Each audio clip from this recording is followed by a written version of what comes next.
Bueno, decíamos, el protagonista de esta nota es alguien a quien leo habitualmente en Página 12. Lo citamos cuando hablamos con Capa, cuando él recordó los 43 años del Mundial Juvenil. Él fue integrante de aquel equipo, de aquella selección que dirigía el Flaco Menotti y tenía a Diego como estandarte.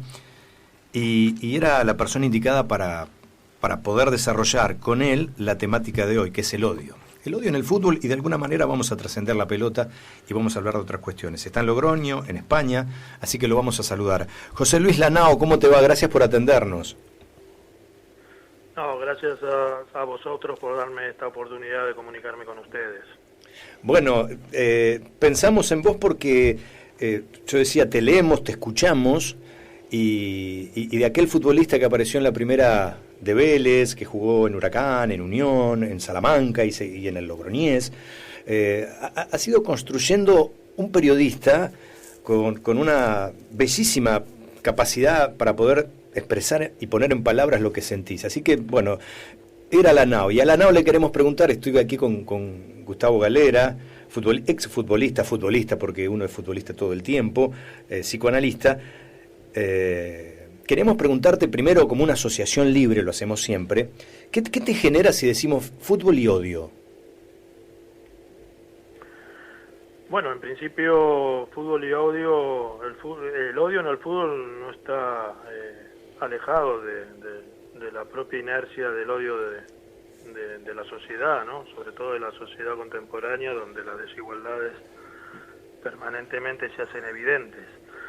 Pero sí es cierto que el fútbol argentino tiene inoculado un cierto odio con guiños fascistoides, de concepciones machistas, patriarcales, que tal vez otro fútbol no los tiene, ¿no? En el resto del mundo. Uno, por ejemplo, se puede ir al fútbol de Bélgica y muchas de las cosas que suceden en el fútbol argentino no suceden en los Países Bajos, en Bélgica, en otros países donde se disfruta el fútbol desde una cierta integración social y de un cierto compañerismo y donde el odio, por lo menos hacia el adversario, no existe. Yo creo que en Argentina realmente llegaremos a una situación de normalidad cuando un simpatizante de River se siente en la Bombonera, en la platea del campo de Boca con su camiseta y sin ningún tipo de problema, ¿no? Esto todavía está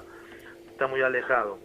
Pero creo que el odio en el fútbol argentino parte de una concepción, vuelvo a repetir, machista, patriarcal, con guiños fascistoides, en la cual el macho, este macho cabrío de hombre siempre por encima de las necesidades de la sociedad, en el sentido de que utiliza la violencia, de que pega, de que insulta, de que grita, que falta el respeto, es algo que creemos que tenemos que en algún momento desterrar, porque si no se hace muy difícil este tipo de pasión transformada en un espectáculo parece del neolítico, ¿no?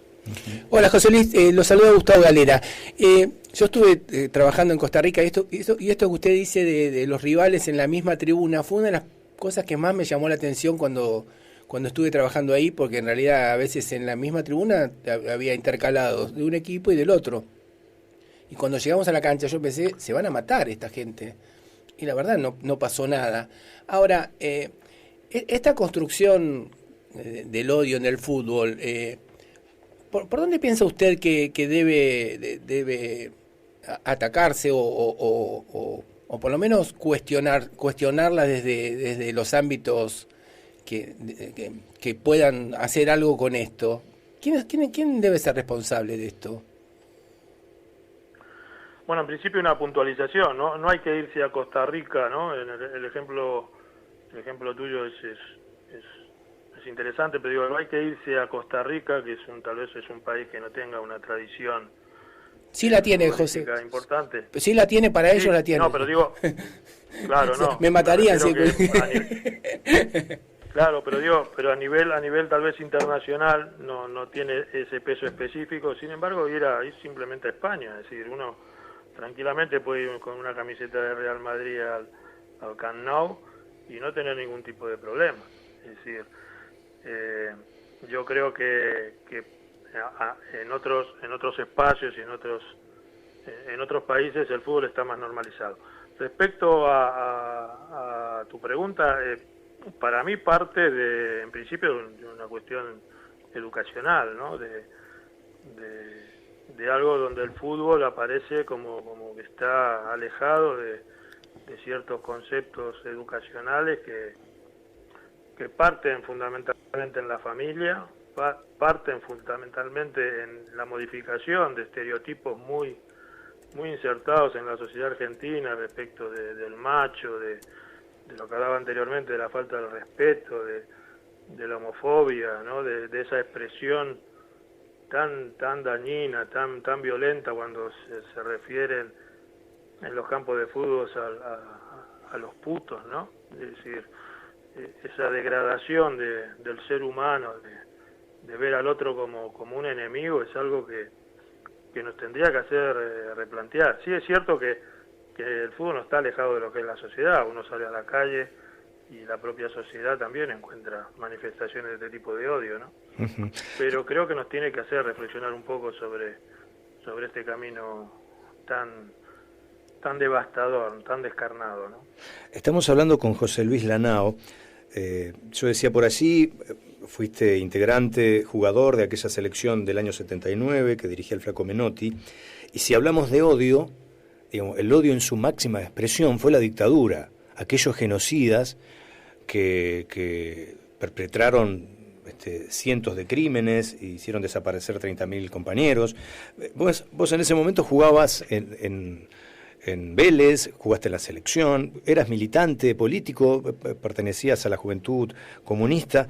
¿Qué recuerdo tenés de aquello? Porque como hablamos de una construcción, ¿cuánto tiene que ver la dictadura con esta construcción para llegar a estos días? Bueno, la dictadura se dio cuenta de que los dos acontecimientos deportivos, que uno lo define como deportivo, yo lo defino como políticos, los dos acontecimientos políticos más importantes que tenía en el transcurso de su gestión eran el Mundial 78 y el Mundial 79. Por eso quiero remarcar que fueron acontecimientos para la dictadura políticos, no deportivos. Le importaba muy poco el fútbol. Lo que le importaba era trascender de un acontecimiento futbolístico para digamos, sensibilizar sobre todo a los medios internacionales, ¿no? Uh-huh. En el caso nuestro específico fue todavía más instrumentalizado, porque en ese momento se encontraba en el año 79 la Comisión de Derechos Humanos de la OEA investigando crímenes de lesa humanidad, y entonces nosotros con el tiempo, en ese momento tal vez no fuimos conscientes de la envergadura, porque tampoco se conocía en su verdadera dimensión el genocidio. Tiempo después pudimos darnos cuenta de que habíamos sido instrumentalizados por parte del régimen, y a partir de algunos detalles que en ese momento también nos resultaron un poco sorprendentes. Por ejemplo, nosotros teníamos que haber llegado a Ezeiza desde Tokio y el avión fue desviado, y llegamos a Jorge Newbery, a Aeroparque. Ahí en unos helicópteros nos trasladaron al campo de Atlanta y en unos micros hasta la Casa Rosada para visitar al dictador Videla, ¿no? Esto en principio no estaba previsto, fue sobre la marcha. Yo creo que la dictadura lo que esperaba era que se ganara ese partido frente a la Unión Soviética y instrumentalizar todo ese jolgorio, esa fiesta ensangrentada, digamos, para esperarnos, ¿no?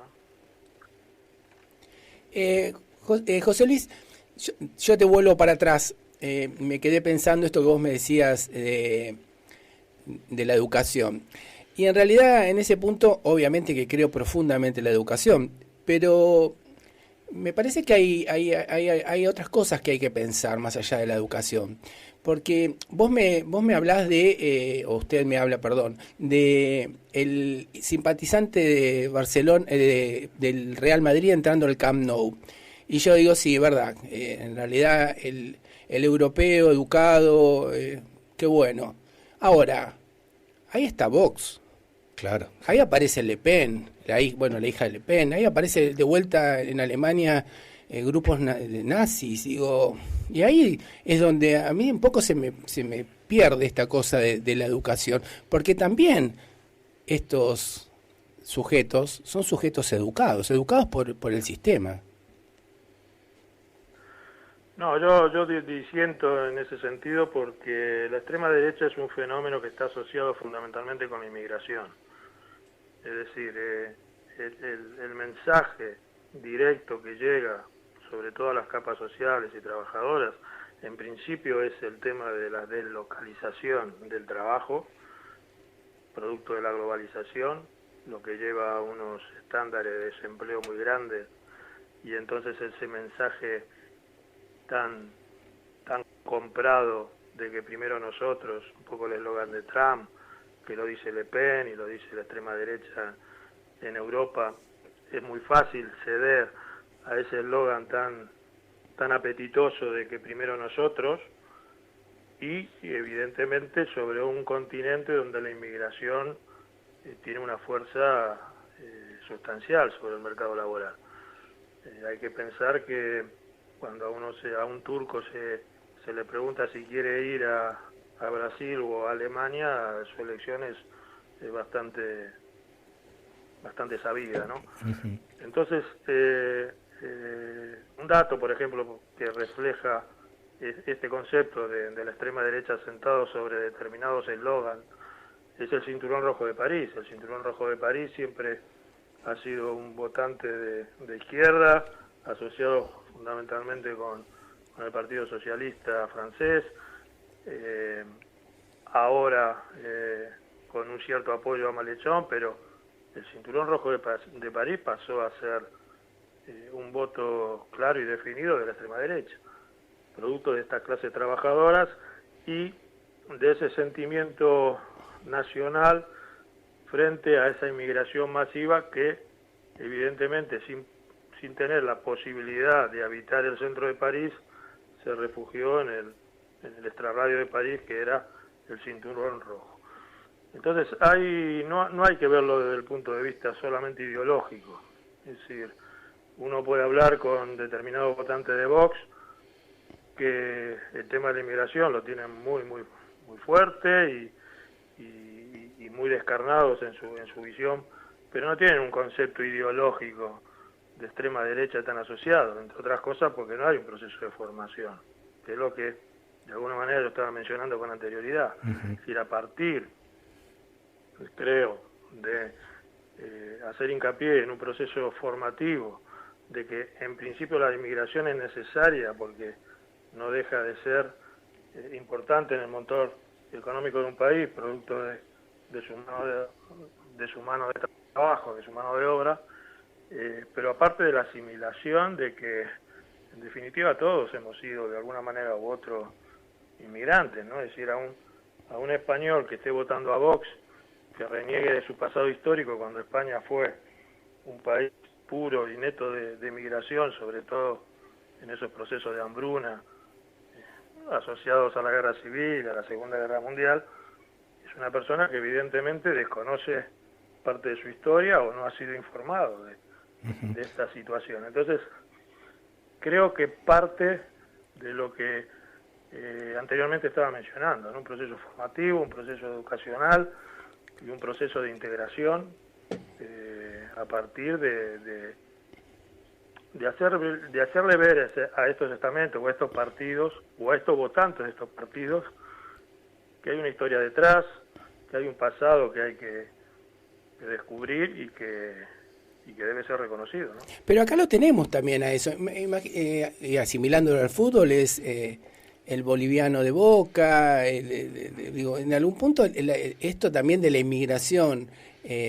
tomando como el otro que nos viene a sacar lo nuestro, el otro que viene a implantar otra cultura con la cual no nos sentimos cómodos, esto también lo vivimos acá permanentemente, y en el fútbol se ve todo el tiempo, lo vemos. Por eso digo, los discursos de odio son discursos de odio, sean en cualquier sentido, sean a partir de una idea política, a partir de un malestar. Digo, son sujetos, los sujetos que toman estos discursos, son sujetos que son susceptibles a esto. Por eso digo, esta educación está fallando porque ya sea por esto que usted nos dice del temor a que el otro me tome el trabajo, o como en nuestro país, porque seamos capturados por la cultura aborigen, o no sé, o por extranjeros bolivianos, paraguayos que vienen a sacarnos nuestro, digo, nos terminamos haciendo como sociedad susceptibles a estos discursos y haciendo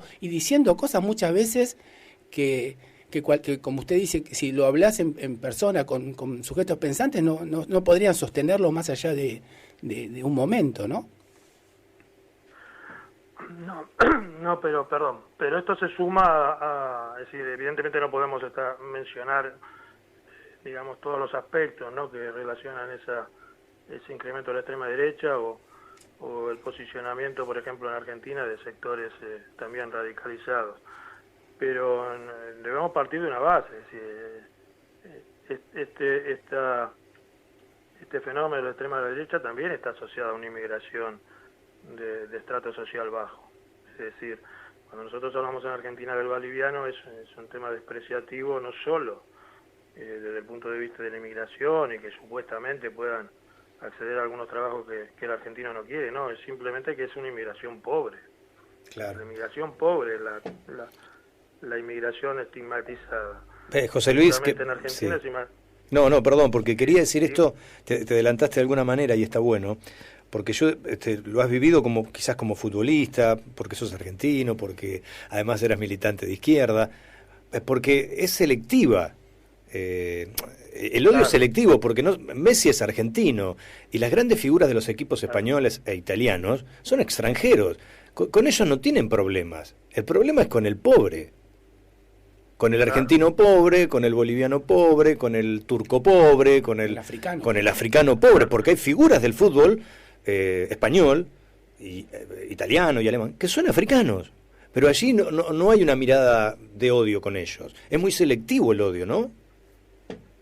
No, exacto. Aparte, si podemos, tenemos ejemplos variados. Messi vive en un chalet de Castelldefels, enfrente del Mediterráneo, impresionante, de 2000 metros, tranquilamente asentados, figura del país, reconocido en su barrio, Castelldefels, y enfrente, en ese mar donde su chalet reposa, hay casi 60.000 tumbas de gente, de inmigrantes subsaharianos, intentan cruzar el Mediterráneo para tener una vida mejor, y que prácticamente son ignorados y son defenestrados por la extrema derecha y por las instituciones europeas.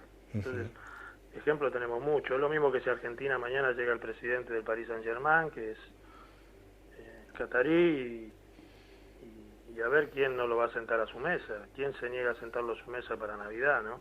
Claro. Es lo que tú dices, al final es selectivo, es sobre la inmigración pobre y realmente castigada por la miseria, la que de alguna manera está estigmatizada, ¿no?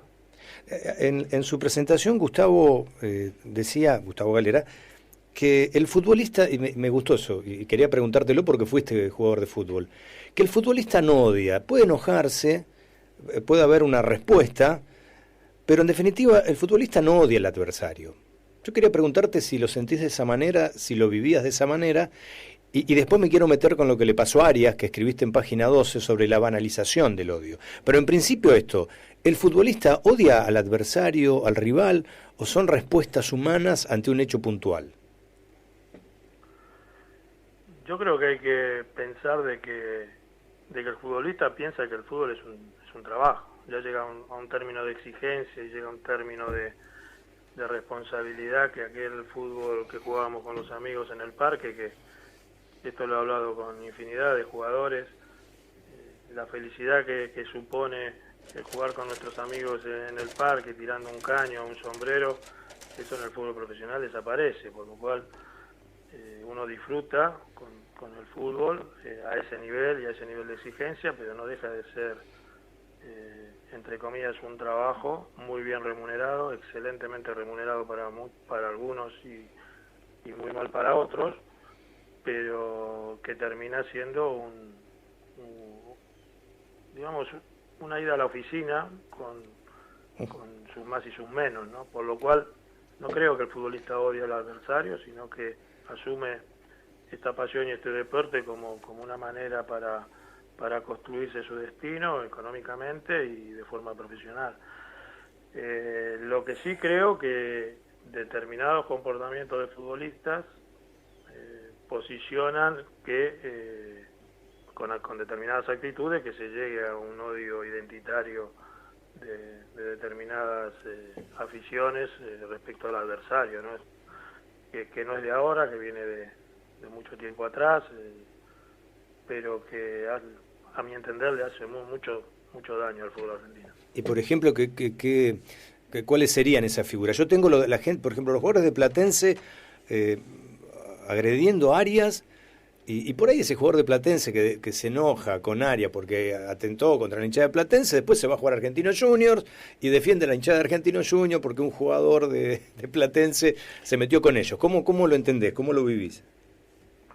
No, es que los jugadores de Platense, por eso en la nota yo expreso que es un sainete, es un esperpento, porque los jugadores de Platense van a agredir a Arias porque sienten que Arias ha insultado la hombría de la hinchada y su propia hombría, esa masculinidad fascistoide de la que hablamos, que realmente es insoportable en algunos momentos del fútbol argentino. Es decir, el esperpento es de una naturaleza tan inmensa que más la hinchada de Platense que lo insulta con cánticos homófobos a Arias, el gesto de Arias, que no es un corte de manga ni un insulto, sino decir, mire, aquí yo te hago este gesto, que es este gesto de pene largo, de macho cabrío, de falo que quiere desgarrar a toda la tribuna de Platense, por lo cual no deja también de tomar una actitud homófoba, y luego los jugadores de Platense que quieren agredir a Arias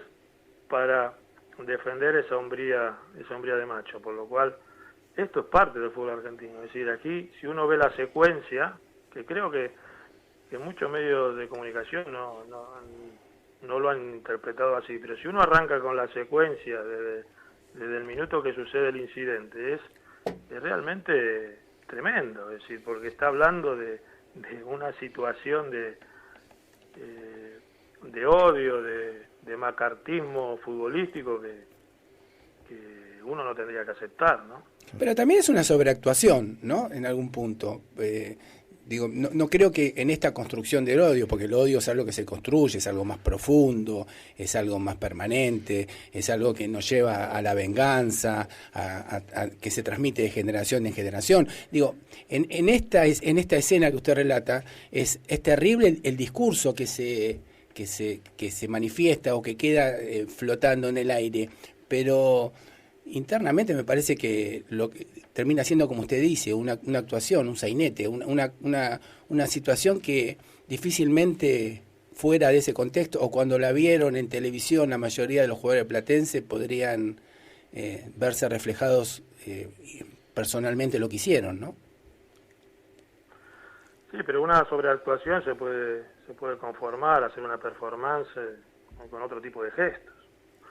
Sí, uno puede estar de alguna manera en desacuerdo con el propio Arias, me refiero, puede estar en desacuerdo con los insultos del hinchada de Platense, que en principio hay que entender de que el protagonista del espectáculo no puede entrar en ese juego, porque si no todos los días, en todos los partidos, todos los jugadores estarían haciendo gestos insidiosos para con la tribuna visitante y a veces con la local, porque cuando el equipo no funciona, entonces el propio protagonista tiene que entender de que esto no se puede realizar. Pero bueno, imaginemos en el supuesto que pierde los nervios, el gesto que hace Arias es un gesto de odio homofóbico, independientemente de que el odio pueda estar construido desde otro tipo de contextos y de una profundidad más consolidada, pero el gesto de Arias es un gesto homófobo, pero puramente homófobo, de violencia y de ese machismo exacerbado y descarnado que el fútbol argentino lo mantiene de forma soterrada, porque aquí, es decir, la violencia en el fútbol argentino no está solo en la barra brava,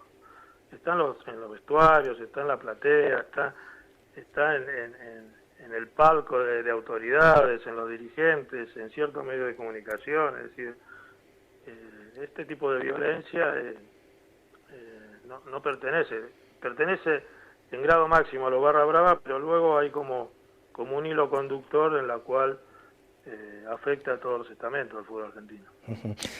Ahí decías los medios de comunicación, y recuerdo una reflexión de Dolina, esto hará 12, 15 años, en su programa de radio, cuando había muchos enfrentamientos entre barras, cuando todavía en la Argentina podían los visitantes ir a la cancha, y él hace una reflexión en la radio, después fue, creo que apareció en Página 12, él decía, los medios de comunicación me dicen ahora que no me mate por mi camiseta cuando todo el tiempo me dicen que esto es cuestión de vida o muerte. Digamos, el discurso que se baja es, si no ganás, no existís, si te jugás la vida. Es un partido donde va la vida del plantel, del equipo. Digamos, todo el tiempo está la palabra muerte y después esos medios que han hecho de eso un comercio te dicen, no, vamos a tratarnos como pares. Digamos, te dicen que no te mates por la camiseta cuando todo el tiempo te están diciendo que hay que morir por la camiseta. ¿Cómo lo analizás? Sí, es así. Aparte uno lo puede observar en los programas de... Ahí sí, ¿tenemos José Luis? Bueno, vamos a ver si podemos, si Nico puede desde allí recuperar la llamada. Estamos hablando con José Luis Lanao, aquel integrante del juvenil de 1979, campeón en Tokio.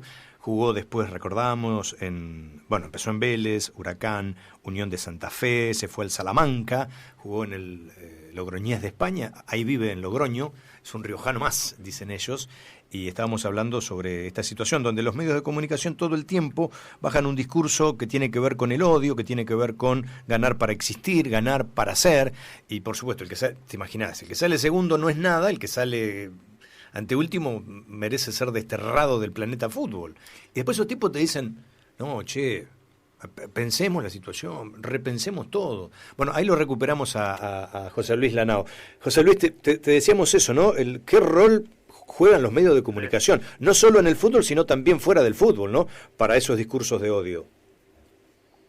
Sí, estaba comentando de que por eso vemos estos programas actuales en televisión, de estos mariachis tertulianos del fútbol de hoy, donde toman posición directa sobre un equipo de fútbol, ¿no? Antiguamente difícilmente un jugador se insinuaba a ver a qué equipo pertenecía, porque en principio había una ética profesional en la cual debía priorizar sobre tu entusiasmo respecto a tu equipo preferido. Hoy no, hoy es descarado. Uno dice, no, yo soy periodista de Boca, y entonces todo su enfoque, en definitiva, para tener audiencia y conseguir un yard un poco más abultado, se pelean, se gritan, se insultan. Perdón, José Luis, Boca, otro de River. Hay algo más grave, que el que te dice que es hincha de Boca no es hincha de Boca. Digamos, es hincha del equipo que le dice la producción. Porque ni siquiera eso. Sí, claro.